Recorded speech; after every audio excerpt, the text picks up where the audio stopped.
Assalamualaikum warahmatullahi wabarakatuh. Halo semuanya, kami dari kelompok 7 yang beranggotakan saya sendiri Atifah Mutmainah, lalu ada rekan saya Hasna Muazza, dan ada juga Ros Apriliani. Di sini kami dari kelompok 7 akan membedah sebuah laporan kasus onkologi ginekologi yang menantang secara medis maupun etis, yaitu pendekatan terapi kanker serviks dalam kehamilan. Kanker serviks dalam kehamilan adalah sebuah paradoks klinis. Kejadiannya yang sangat jarang, hanya sekitar 1,5 hingga 12 kasus per 100.000 kehamilan. Masalah utamanya adalah perubahan fisiologi serviks saat hamil, seperti ektropion dan hipervaskularisasi. Secara alami, sangat mirip dengan tanda keganasan. Hal inilah yang sering menunda diagnosis hingga stadium lanjut.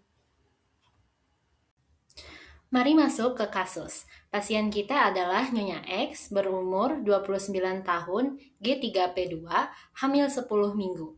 Riwayatnya menunjukkan menikah usia muda, berusia 18 tahun, dan multiparitas, yang merupakan faktor risiko.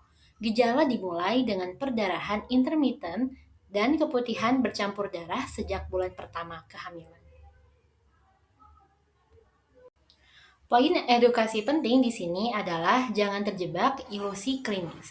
Banyak yang mengira ini abortus imminens karena perdarahannya spontan dan kram perut.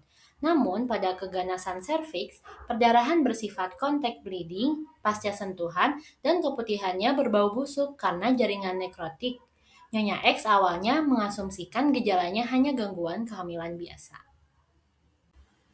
Saat dilakukan pemeriksaan in speculo, ditemukan massa eksofitik pada porsio cervix yang ukurannya sudah lebih dari 4 cm.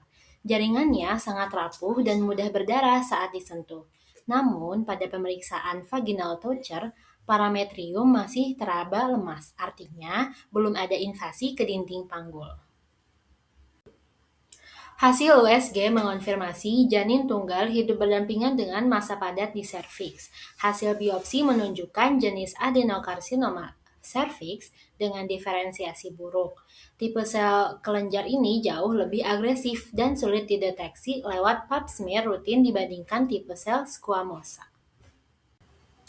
Berdasarkan temuan tersebut, diagnosis kerjanya adalah karsinoma serviks stadium IB3 dalam kehamilan 10 minggu.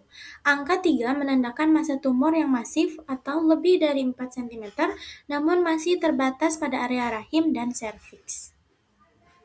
Nah, baik, di sini ada hal yang paling kritis yang harus diperhatikan mengenai hipervaskularisasi.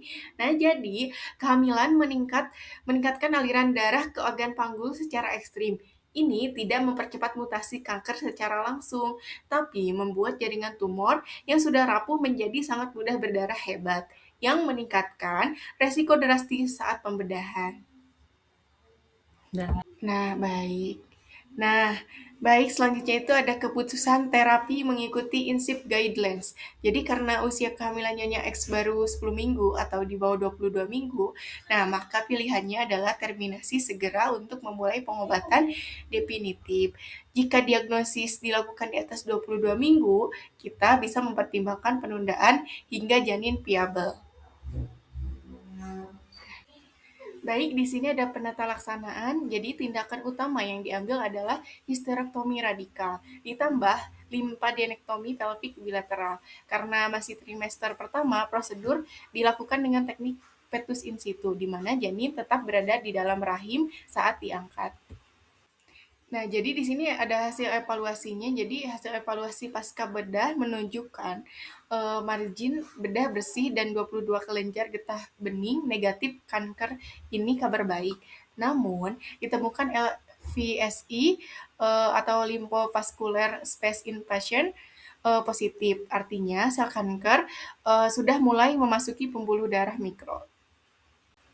Baik, selanjutnya di sini ada rencana terapi adjuvan. Karena adanya temuan LVSI positif, pasien masuk kategori risiko menengah atau intermediate risk. Maka Nyonya X memerlukan terapi lanjutan berupa radioterapi eksternal untuk membunuh sisa sel mikroskopis dan mencegah kekambuhan. Kesimpulannya, dalam onkologi kehamilan trimester pertama, keselamatan jiwa ibu adalah prioritas absolut. Sifat agresif adenokarsinoma IB3 tidak memberikan ruang untuk observasi konservatif. Intervensi radikal segera adalah jalan terbaik.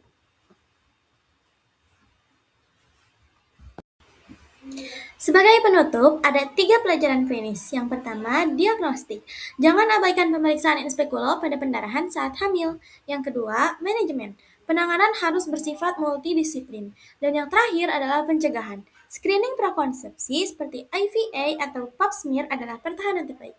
Sekian dari kelompok 7, mohon maaf apabila ada salah kata. Wassalamualaikum warahmatullahi wabarakatuh.